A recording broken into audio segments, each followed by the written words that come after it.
바울은 우리가 데살로니가 4장 14절 이후를 잘 보면,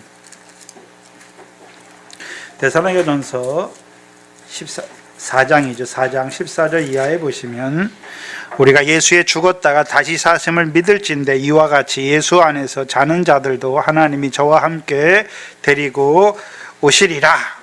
우리가 주의 말씀으로 너희에게 이것을 말하노니 주의 강림하실 때까지 우리 살아남아 있는 자도 자는 자보다 결단코 앞서지 못하리라. 주께서 호령과 천사장의 소리와 하나님의 나팔로 친히 쫓아 강림하시리니 그리스도 안에서 죽은 자들이 먼저 일어나고 그 후에 우리 살아남은 자도 저희와 함께 구름 속으로 끌어올려 공중에서 주를 영접하게 하시리니 그리하여 우리가 항상 주와 함께 있으리라. 데살로니가서를 쓸 때 주의 강림에 대해서 말하는데, 첫째 부활에 대해서 말하고 있습니까? 마지막 부활에 대해서 말하고 있습니까? 마지막 부활에 대해서 말하잖아요. 고린도전서 15장도 부활에 대해서 말하지만, 고린도전서 15장 51절과 52절이 뭘 보여주십니까? 마지막 부활, 마지막 천사들의 큰 나팔 소리를 보여주시잖아요. 물론 고린도전서에 그리스도 강림하실 때 그에게 붙은 자라고 말씀하세요. 그러나 고린도전서를 쓸 때 그들에 대해 부활을 말할 때 무슨 부활을 중심으로 말합니까? 마지막 부활에 대해서 말하는 것이죠. 근데 이제 하나님께서 그를 예루살렘으로 올라가게 하시고 믿지 않는 유대인들에게 결박되어 이방인들에게 넘겨주신 후에는, 바울이 하나님이 왜 자기를 이방인의 손에 넘겨주신 하나님의 뜻을 밝히 깨달은 후에는 이제요, 하나님의 집에서 하나님이 백성들에게 사환으로 충성하는 것이죠. 그래서 이스라엘 온 지배라고 말하는 거예요. 온 지배. 그럼 그 당시 이스라엘만 말합니까? 오늘 하나님의 백성으로 부르심 받은 이스라엘 된 우리에게도 말씀하십니까? 우리에게 하나님이 이루시고자 하신 구원을 처음에는 구원의 복음, 은혜의 복음, 영광의 복음만 증거해 주시는 것이 아니라 이제요, 첫째 부활의 구원도 증거해 주시는 자로 세움받은 사환과 증인이 된 것을 보여주시는 것이죠. 그것이 바울을 예루살렘으로 올라가게 하셔서 이방인의 손에 넘겨주게 하시는 하나님의 경영입니다. 27절에 보시면 아시아에서 온 유대인들이 성전에서 바울을 보고 무리를 충동하여 그를 잡았다라고 말하죠. 그리고 외치되 이스라엘 사람들아 도우라. 이 사람은 각처에서 우리 백성과 율법과 이것을 회방하여 모든 사람을 가르치는 자였다. 또 헬라인을 데리고 성전에 들어가서 이곳을 더럽게 한 자다라고 말합니다. 그러면 아시아에서 유대인들이 있죠. 성전에서 바울을 보고 알았잖아요. 그럼 이들은 거기 예루살렘에 올라와서 알았습니까? 아시아에 있을 때부터 바울을 알았습니까? 바울의 얼굴을 아는 자들이잖아요. 그렇죠? 또한 바울의 얼굴만 알고 있습니까? 바울이 아시아에서 무슨 일을 했는지를 알고 있습니까? 무슨 일을 했는지를 알고 있지요. 이들의 입을 믿지 않는 유대인들인데 이들은 바울이 뭘 했다라고 말합니까? 28절이죠. 각처에서, 이 사람은, 바울은 각처에서 우리 백성과 율법과 이곳을 회방하여 모든 사람을 가르치는 자였다. 바울에 대해서 바울은 뭐 하는 자라고 말하고 있습니까? 우리 백성과 율법과 이곳이 어디입니까? 성전을 회방하는 자다라고 말하잖아요. 근데 차이가 뭐냐면 바울은 믿지만 율법에 열심히 있는 유대인들과의 차이는 무엇입니까? 그들은 바울이 모세를 배반한다라고 말했고, 그렇죠?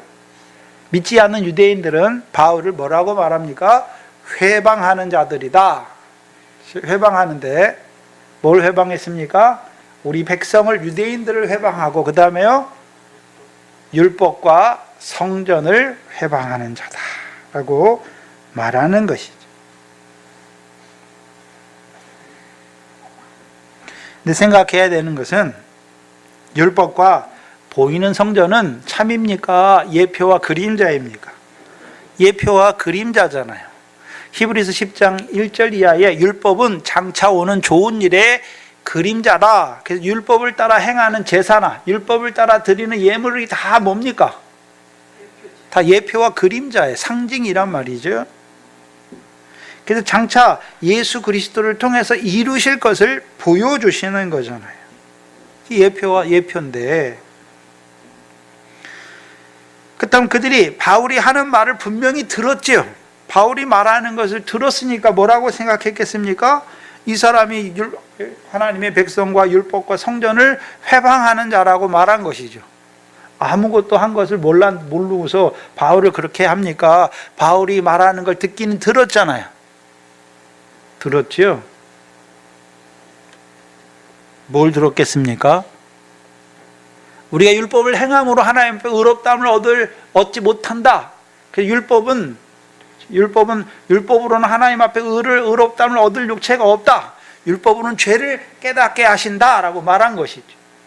유대인들은 율법을 가지고 뭐 하려고 하는데요? 행해서 하나님 앞에 의롭다함을 인정을 받으려고 살아가는데, 바울을 통해서 뭐라고 말합니까? 율법의 행함으로는 하나님 앞에 의롭다함을 얻을 육체가 없다 라고 말해버리잖아요. 그러니까 율법을 회방하는 자예요. 또한 성전을 회방하잖아요. 어떻게 회방했습니까? 양과 염소의 피로 드리는 것은 백성의 죄를 없이 할 수 없다라고 말하잖아요. 그래서 누구를 믿으라고요? 하나님의 어린 양으로 오셔서 하나님의 백성의 죄를 지시고 율법의 저주를 자체하셔서 십자가에 죽으신 예수를 믿음으로 죄사함 얻는다라고 말한 것이잖아요. 근데 그 말을 들었는데, 그렇죠? 들었음에도 불구하고 오히려 듣기는 들었는데 회방하는 자라고, 율법과 성전을 회방하는 자라고 말하잖아요. 왜 이렇게 되었습니까, 이들이? 이사야서 29장이지요. 이사야서 29장입니다.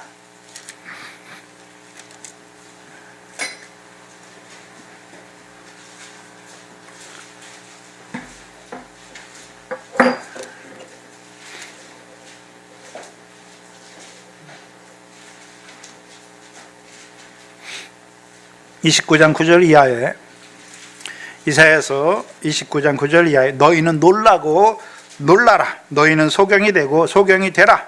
그들의 취함의 포도주로 인함이 아니며 그들의 비틀거림이 독주로 인함이 아니로다.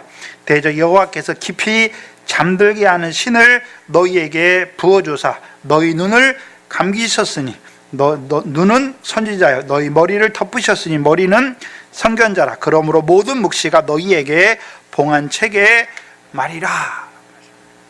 하나님이 육적 이스라엘을, 그렇죠? 잠들게 하는 신을 부어줘서 그들을 어떻게 소경이 되게 했잖아요.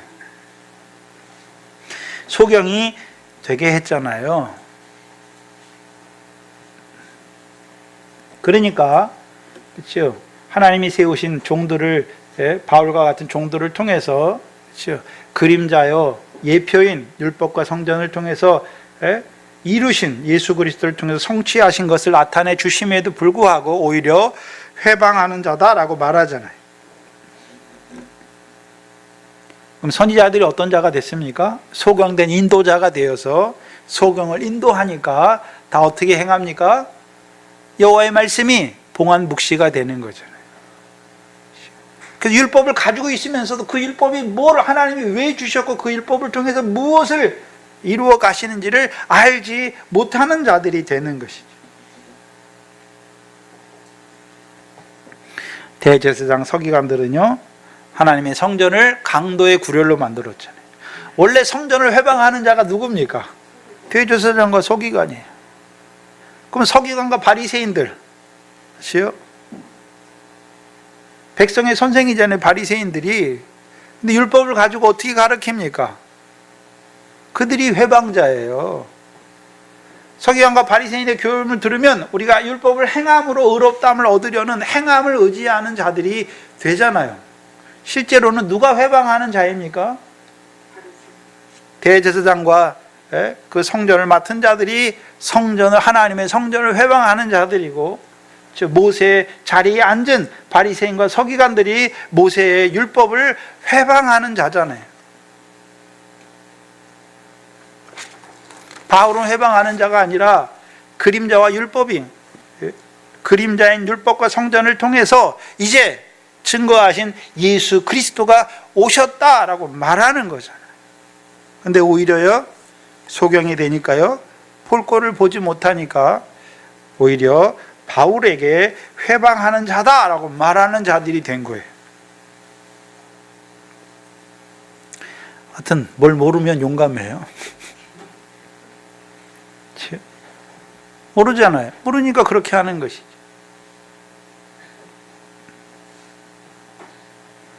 근데 회방한다는 말에는 어떤 의미냐면 거스린다. 스데반이 뭐예요? 왜 죽었습니까? 이 거룩한 것과 율법을 거스려 말했잖아요. 그 회방하다는 말이 거스린다는 말, 똑같은 단어예요. 그러면 또 한 가지 회방은 우리 백성을 회방한다라고 말하잖아요. 육적 이스라엘 회방한다는 의미는 어떤 의미입니까? 성전과 율법을 회방한다라는 의미는 앞에 설명드렸고, 그 다음에 우리 백성을 회방한다라고 말하잖아요. 그럼 우리 백성을 회방한다라는 의미는 어떤 의미입니까? 사도행전 10장 28절입니다.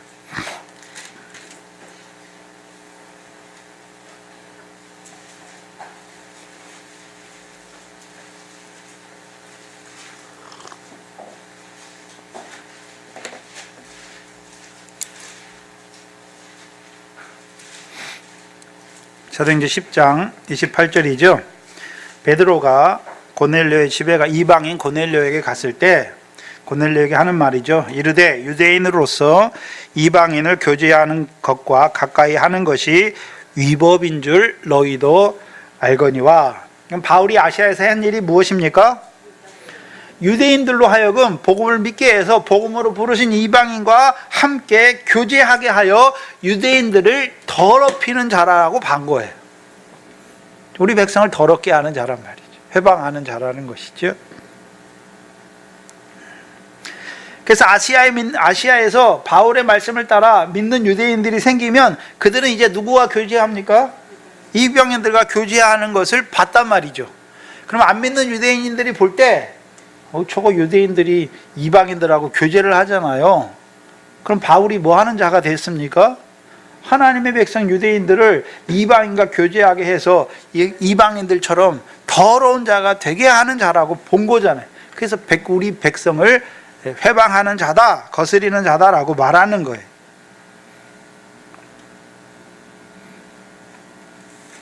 그리고 29절에서는요, 또 28절이죠. 또 헬라인을 데리고 성전에 들어가서 거룩한 것을 더럽게 하였다라고 말해요. 29절에 이는 저희가 전에 아시아에 온 유대인들이 전에 에베소 사람 드로비모가 바울과 함께 예루살렘 성내에 있음을 보고 바울이 저를 성전에 데리고 간 줄로 추측한 거예요. 생각한 것이죠. 그럼 에베소 사람 드로비모를 한번 생각해 봐야 되는데, 이 사람은 헬라인이죠. 그래서 사도행전 20장 4절부터 보면 그가 헬라에서부터 아시아까지 바울과 동행하잖아요. 그럼 아시아까지만 동행했습니까? 예루살렘까지 동행했습니까? 예루살렘까지 바울과 함께 예루살렘까지 올라온 일행 중에 한 명이죠. 생각해야 되는 것은 아시아에서 믿지 않는 유대인들이 어떻게 헬라인 드로비모를 알고 있는가라는 것이죠. 그렇죠? 헬라인 드로비모가 헬라인이라는 걸 알아야 이 사람이 바울과 함께 다니는 자라는 걸 알았으니까 이 사람이 예루살렘 성내에만 바울과 함께 예루살렘 성내에 다니는 것을 보고서 바울이 이 사람을 성전에 데리고 들어간 것으로 생각하는 것이죠. 그럼 어떻게 알았을까요? 드로비모가 예루살렘에서 그냥 평신도에 있으면 알았겠습니까? 교회의 지도자이기 때문에 알았겠습니까? 지도자잖아요. 또한 드로비모가 아시아의 유대인들과 교제하는 것도 봤겠지요. 그리고 그가 에베소에서 그들이 생각할 때는 회방하는 사역을 하는 그 바울과 함께 예루살렘에 온 것을 봤지요. 그리고 둘이 또 예루살렘 성내에서 돌아다닌 걸 봤어요. 그러니까 이제 뭐라고도 생각합니까? 바울이 성전에 있는 걸 보고 바울만 온 것이 아니라 바울도 이 헬라인을 데리고 바울이 성전에 들어가서 성전을 더럽혔다라고 말하는 거예요. 근데 실제로 이 드로비모는 성전에 안 들어갔어요. 이 추측한 거예요. 그럼 이 말을 하는 이유가 무엇입니까? 바울이 우리 백성과 율법과 성전을 회방하는 것도 모자라서 이제는요 더러운 헬라인을 성전에 데리고 들어가서 이 성전을 더럽혔다라고 주장하는 거예요. 그러니까 이 말을 듣는 안 믿는 유대인들이 어떻게 하는 것입니까? 꼭지가 도는 거예요 지금.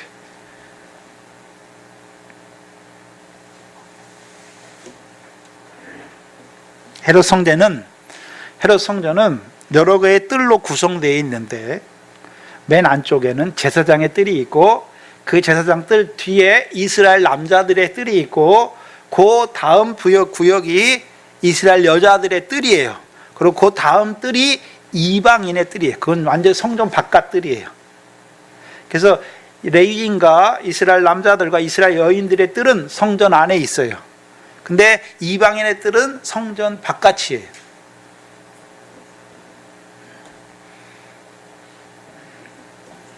그래서 이방인의 뜰, 그렇죠? 그래서 이스라엘 백성들이 성전에 들어가려면 제일 처음에 이방인의 뜰을 거쳐서 여인들의 뜰을 거쳐서 남자들의 뜰을 거쳐서 레위인의 뜰에 가야 이제 제사를 드릴 수 있는 거예요. 결례 의식을 행할 수 있는 거예요. 그런데 이방인의 뜰과 이스라엘의 여인들의 뜰 사이에는 담으로 벽이 쳐져 있어요. 쭉 둘러서 한 1.4m 높이의 벽이 쳐져 있어요. 경계하는 벽이. 왜? 이방인들로 못 들어오게 하려고. 그리고 거기에 곳곳에 간격을 맞춰서 헬라어와 로마어로 라틴어로 써 있어요.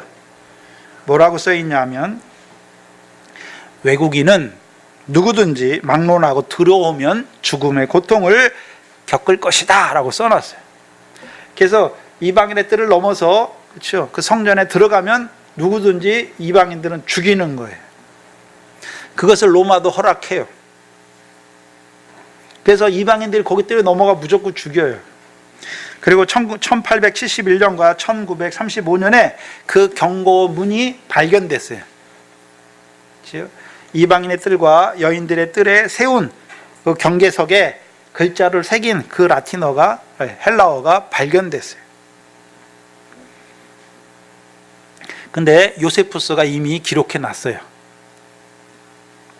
근데 그게 실제로 이제 1800년대와 1935년에 그 돌이 발견됐어요. 그래가지고 거기 써놓은 거예요. 헬라어로만 발견됐는데 외국인은 누구든지 막론하고 들어오면 성전에 들어오면 죽음의 고통을 겪는다라고 써놓은 게 발견됐단 말이죠. 그래서 유대인들이 바울을 결박하는데 두 가지 이유 때문에 결박하죠. 백성과 율법과 성전을 회방하는 자고 그것도 모자라서요. 헬라인을 데리고 성전에 들어오게 해서 성전을 더럽혔다라는 이유로 붙잡은 거예요. 결박한 거예요. 그리고 30절이죠. 온 성이 소동하여 백성이 달려와 모여 바울을 잡아 성전 밖으로 끌고 나가니 문들이 곧 닫히더라 라고 말씀하십니다.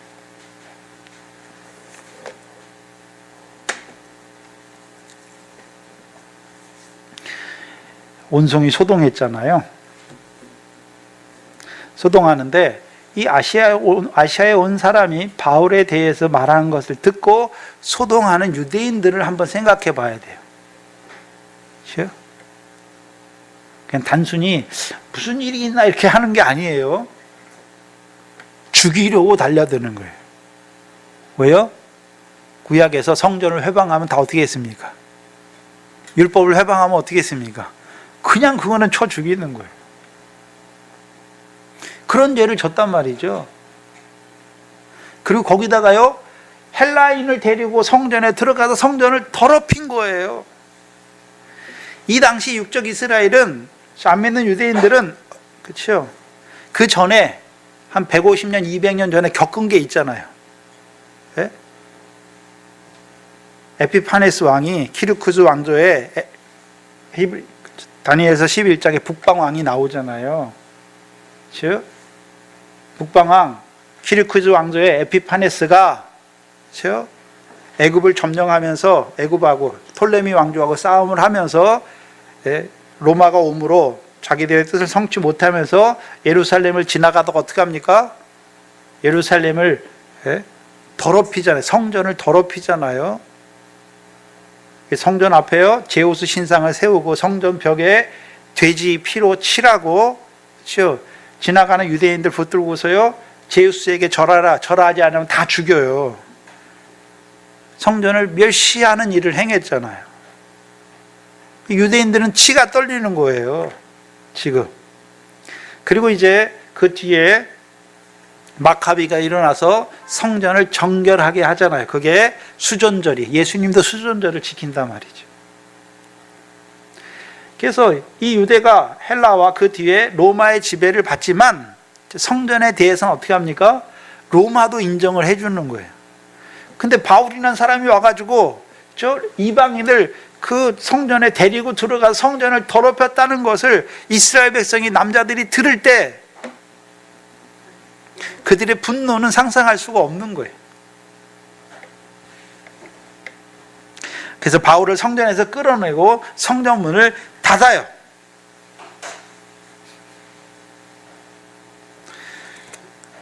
말라기서 1장입니다.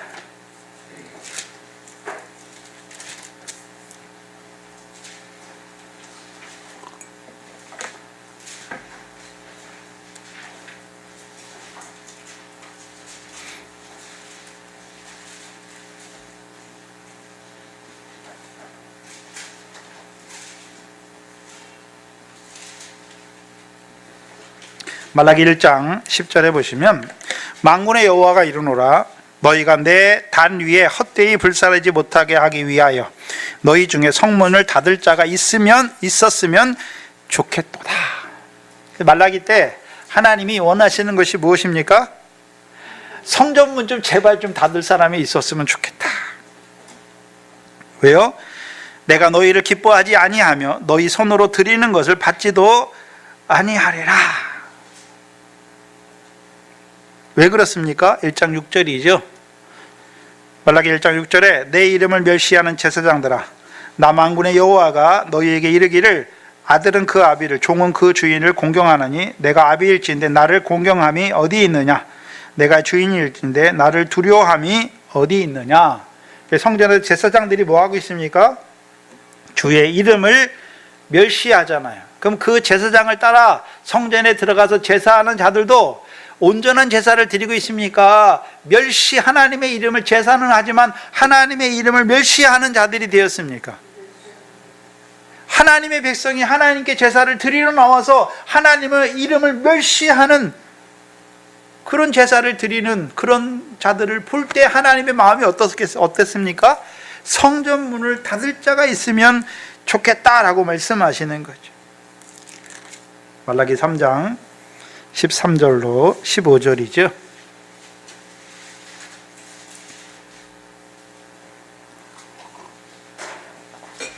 13절에 여호와가 이르노라, 너희가 완악한 말로 나를 대적한다.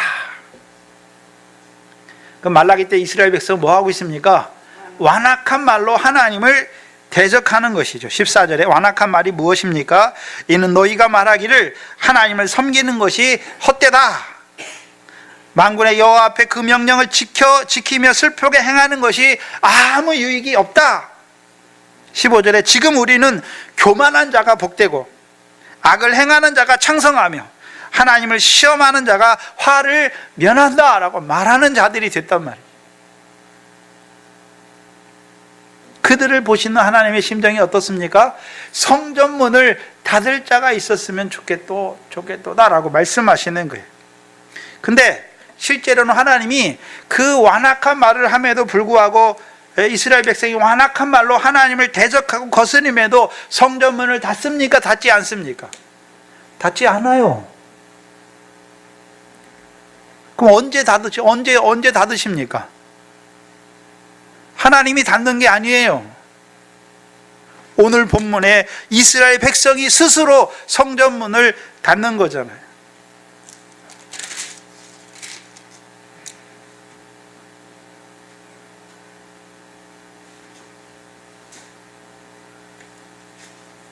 오늘 본문에 30절에 온 성이 소동하여 백성이 달려와 모여 바울을 잡아 성전 밖으로 끌고 나가니 곧 뭐가 닫혔습니까? 문들이 닫혔는데 무슨 문들이 닫힌 겁니까? 성전의 문들이 닫힌 거예요. 하나님이 닫으신 게 아니에요. 자기들이 스스로 문을 닫은 것이죠. 그럼 여기서 문을 닫았다는 것은 단순히 성전 문이 닫혀진 것을 말하는 게 아니에요. 성전 문이 닫혀진 걸 말하는 게 아니란 말이죠. 바울을 회방하는 자라고 결박하여 성전 밖으로 끌어낼 때 성전 문이 닫혀지는 거예요. 그게 마태복음 22장이죠. 22장을 보시죠. 마태복음 22장입니다. 성전 문이 닫혀지는 것이 어떤 의미가 있는지 22장 1절 이하에 보시면 예수께서 다시 비유로 말씀하시되 가라사대 비유를 말씀하시는데 2절에 천국에 대해서 말하죠. 하나님 나라에 대해서 말하는데 이 천국은 마치 자기 아들을 위하여 혼인잔치를 베푼 어떤 임금과 같다라고 말씀하시죠. 그래서 아들을 위하여 혼인잔치를 베푼 임금이에요. 혼인잔치인데 임금이 아들을 위하여 베푼 혼인잔치죠. 그럼 이 아들은 어떤 아들입니까? 이 아들이 21장의 아들이잖아요.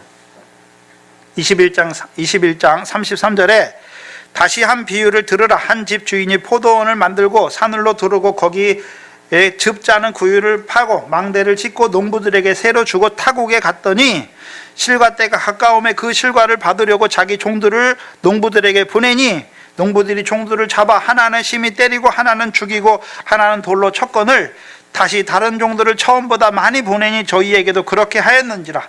후에 자기 아들을 보내며 가로되 저희가 내 아들은 공경하리라 하였더니 농부들이 아들을 보고 서로 말하되 이는 상속자니 자 죽이고 그의 유업을 차지하자라고 말하잖아요.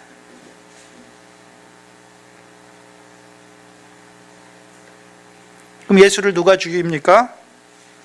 45절에 대제사장과 바리새인들이죠. 42절에 예수께서 가라사대 바리새인 대제사장들에게 말을 하는 말이잖아요.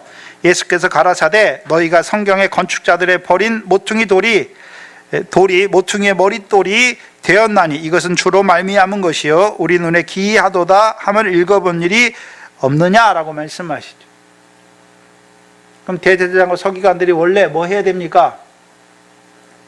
율법을 통해 증거한 아브라함과 다윗의 자손으로 오신 예수 그리스도를 먼저 자기들이 믿고 백성으로 하여금 그리 가게 해야 되는데 오히려 어떻게 합니까? 버리잖아요. 죽이잖아요. 죽여. 그 아들을 죽인 거예요. 근데 22장의 아들은 임금이 그 아들을 위하여 혼인잔치를 베풀었죠. 그분 대제사장과 장로들은 하나님의 아들을 보내셨는데 오히려 죽였고 하나님은 그들이 죽인 아들을 어떻게 하셨습니까? 다시 살리신 그 아들을 위하여 베푼 혼인잔치가 22장의 비유예요.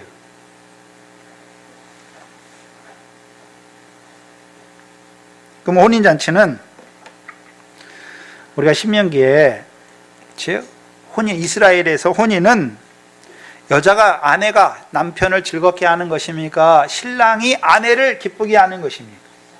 신랑이 아내를 기쁘게 하잖아요. 그렇죠? 그렇다면 대제사장과 장로들이 죽인 예수를 하나님이 다시 살리셔서 우리의 신랑으로 세우셨잖아요. 그럼 신랑이 신부에게 주는 혼인, 기쁘게 하는 역사가 무엇입니까? 사도행전 2장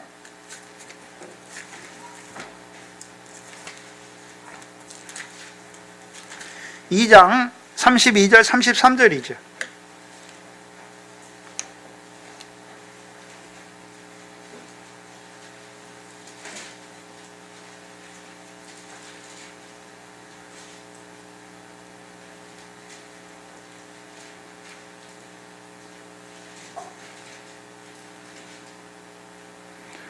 사도행전 2장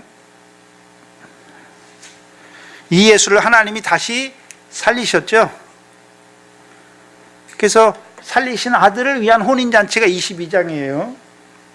그럼 그 아들이 주는 기쁨이 무엇입니까? 하나님이 오른손으로 예수를 높이심에 그가 약속하신 성령을 아버지께 받아서 너희 보고 듣는 이것을 부어주셨느니라. 그러면 신랑된 그 아들이, 부활하신 신랑된 아들이 신부들을 기쁘게 하는데 어떻게 기쁘게 합니까? 성령을 부어주셔서 기쁘게 하시는 그 신랑의 혼인잔치예요.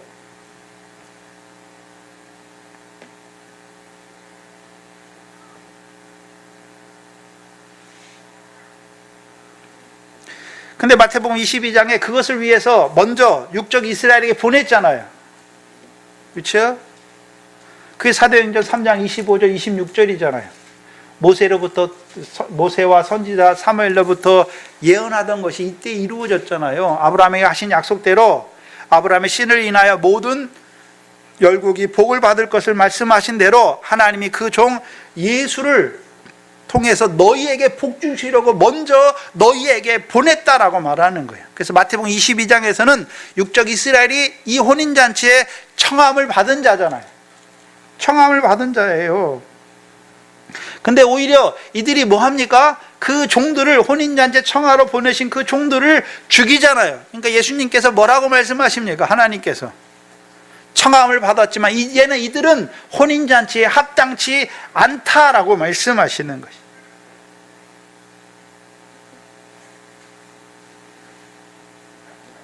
그럼 성전문을 스스로 닫았잖아요. 그게 뭘 보여주십니까? 뭘 보여주시나요? 하나님이, 그렇죠, 복음의 증인들을, 바울을 다시 예루살렘에 올라오게 하셔서 그들에게 증거하게 하셨죠. 근데 어떻게 합니까? 바울을 죽이려고 하고 그를 잡아서 결박하고 가면서 성전 문이 닫혀지는 것을 보여주시죠. 육적 이스라엘은 청함을 먼저 받은 자들이에요. 근데요, 아들을 위한 혼인잔치에, 곧 성령을 주시는 그 아들의 혼인잔치에는 이제요 합당치 않은 자들이 된 거예요. 근데 하나님이 그렇게 하셨습니까? 스스로 문을 닫아버린 것입니까? 스스로 문을 닫아버린 것이죠. 그래서 하나님께서 바울을 예루살렘으로 보내신 하나님의 경영 중에 하나가 무엇입니까? 예루살렘에 믿지 않는 유대인들에게 보내서 그들에게 예수의 이름을 증거하게 하시는 거예요. 그런데 생각해 봐야 되는 것은, 하나님은 그 믿지 않는 유대인들이 바울의 말을 듣고도 오히려 회개에 돌이키는 자가 아니라 오히려 바울을 죽이려고 하는 자들이 되는 것을 알면서도 하나님 왜 보내십니까? 보여주시는 거예요. 마태복음 22장의 비유가 누구에게 이루어진 거예요? 육적 이스라엘에게 이루어진 것을 보여주시는 증거예요.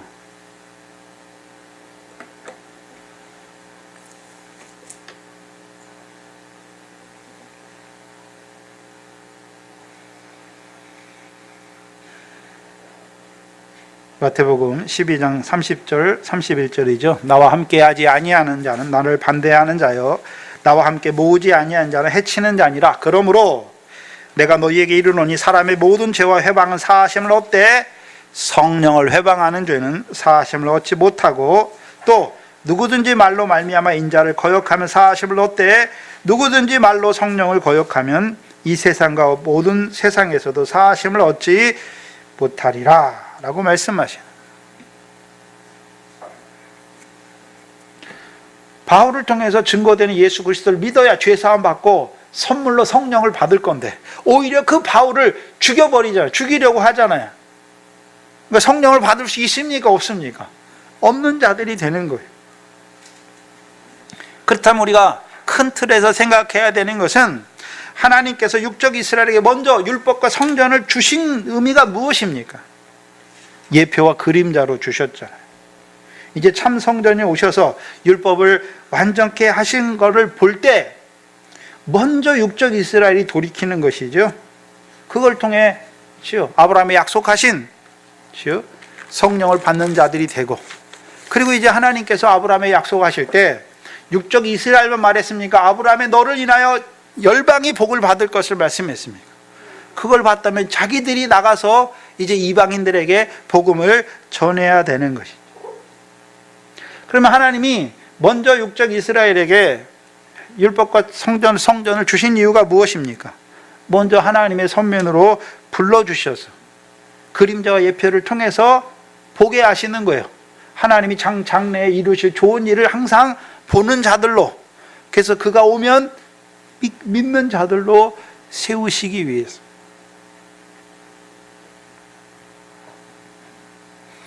근데 마태복음 21장에서는요, 하나님의 성전을 강도의 구렬로 만드는 자들이 예수를 죽이는 자가 되고, 더 완악해져서요, 이제 성령 시대에 하나님이 이스라엘 백성을 성령을 주시는 하나님의 백성으로 세우시기 위해 복음의 종들을 보내심에도 불구하고 그들이 오히려 그 종들도 죽이는 자가 될 때 하나님이 뭐라고 말씀하십니까? 청함을 받았지만 이제 혼인잔치에 합당치 않은 자들이 된 것을 보여주시는 거예요. 그러면 이들이, 바울을 죽이려고 하는 이들이 예배하는 성전은 이제부터 복음에 합당치 않는 자들이 된 것을 보여주시는 거예요. 그래서 이들이 율법 아래, 율법 안에서 드리잖아요. 근데 바울이 성전에 들어갔잖아요. 바울을 죽이고 문을 스스로 닫잖아요. 바울은 보이는 율법, 보이는 성전을 증거합니까? 예수 그리스도께서 육체로 이루신 성전을 증거합니까? 육체로 이루신 성전을 증거하는 자를 죽이려 하잖아요. 내쫓잖아요. 그러면 이제 신약의 성전이신 예수 그리스도에 대해서 스스로 문을 닫는 자들이 된 거예요. 이때가 58년이에요.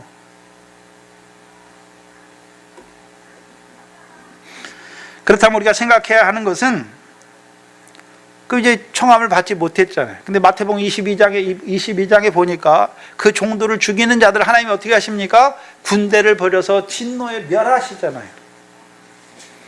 그럼 58년에 이미 성전을 스스로 문을 닫는 자들이 됐죠. 그럼 이때 하나님께서 노하여 군대를 보내서 진멸해야 되잖아요. 예루살렘과 성전을 진멸해야 되는데 70년까지 12년을 기다리세요. 주 70년에 무너져요. 마태복음 23장 37절로 39절의 말씀이 이루어지죠. 그럼 왜 하나님은 이때 안 하고 70년까지 기다리십니까? 예루살렘에 어떤 유대인들이 있습니까? 믿지만 율법에 열심히 있는 유대인들이 아직 남아있잖아요. 그렇죠? 이 믿지 않는 유대인들이 이미 스스로 다쳤고, 스스로 다쳤다는 의미가 로마서 9장 31절 이하로 10장 4절 말씀이잖아요. 행함을 의지함으로 모퉁이, 시온에 세우신 모퉁이 돌에 걸려 넘어진 자들이 된 거죠. 한마디로 행함을 의지함으로 꺾인 거잖아요. 참 감람나무 가지에서 꺾이는, 교만으로 말해 꺾이는 자들이 된 거잖아요.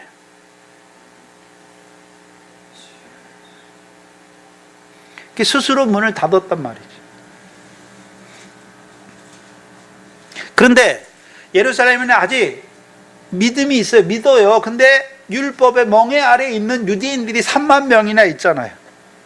그들은 여전히 믿음이 연약하니까 어디 가서 제사 드리고 합니까? 성전에 들어가서 제사 드리고 율법을 따라 행하자고 있지 않습니까?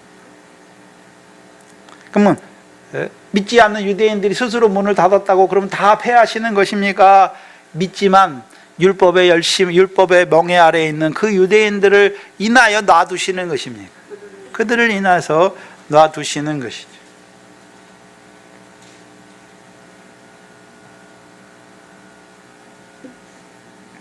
그러면 그때 그렇게 됐구나, 그것만 보여주시는 게 아니에요. 그때 그 사람들, 믿지 않는 유대인들, 하나님의 뜻을 알지 못하여 완악한 자들이 되어서 보이는 성전에서 예배하는 그들이 예수 그리스도께서 육체로 이루신 성전을 증거하는 자들에 대해서 성전문을 스스로 닫은 것만 보면 안 돼요. 오늘 성령 시대임에도 불구하고 하나님의 백성들이 성전문을 스스로 닫는 자들이 있단 말이에요. 누가 닫습니까? 어떤 자들이 성전문을 닫고 있습니까? 오늘 저와 여러분은 이제 보이는 성전은 없어요.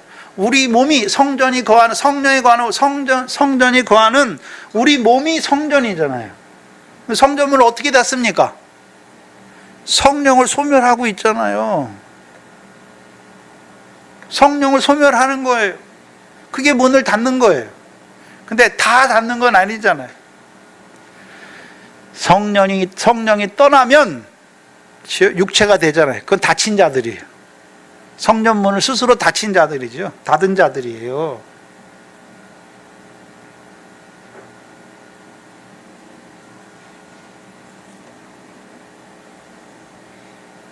고린도전서 3장에서도요.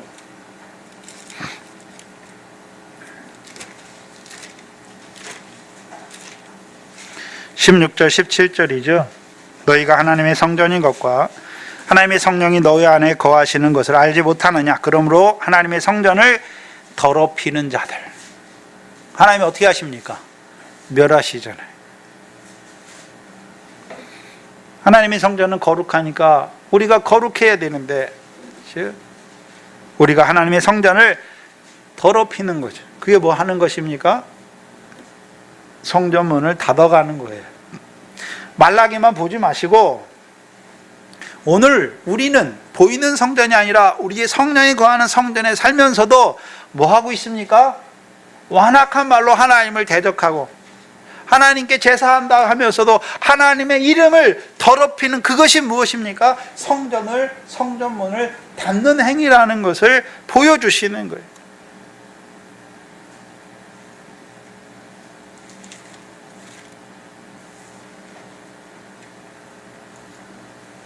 특별히 그리스도 예수를 주로 받은 자들, 우리 안에 무슨 싸움이 있습니까? 성령의 소욕과 육체의 소욕의 싸움이 있잖아요. 그럼 어떤 자들이 성전의 문을 닫는 자들입니까? 성령의 소욕을 거스리고 육체의 소욕을 따라 행하는 것이 성전 문을 닫아가는 거예요. 결국 하나님이 닫으시는 것이 아니라 하나님은 성령이 시기하시기까지 우리 가운데 거하시기를 원하시죠. 근데 자꾸 성령의 뜻은 거스리고 육체의 소욕을 따라 행하는 그들, 스스로 성령을 소멸시키는 거예요. 스스로 성전문을 닫아가는 자들. 그들의 결국이 무엇입니까? 결국은 참나무, 감람나무 가지에서 꺾이우는 그런 자들이 되는 것을 보여주시잖아요. 저와 여러분도 하나님이 성령에 거하게 할 성전이 되게 하셨잖아요. 우리도 성령을 거역하는, 성령을 소멸하는 일을 자꾸 즐겨하고 그걸 즐겨하는 자가 되면 스스로 성전문을 닫아요. 성령이 떠나시는 거예요. 그러면 성전문이 닫히는 거예요. 한번 떠나시면 다시 안 오시는 거예요.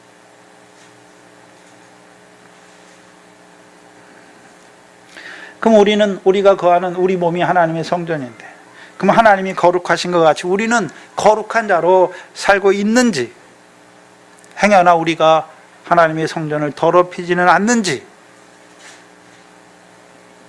분명히 더럽히는 자는 하나님이 성전문을 닫는 것을 보셔야 하는 것이죠.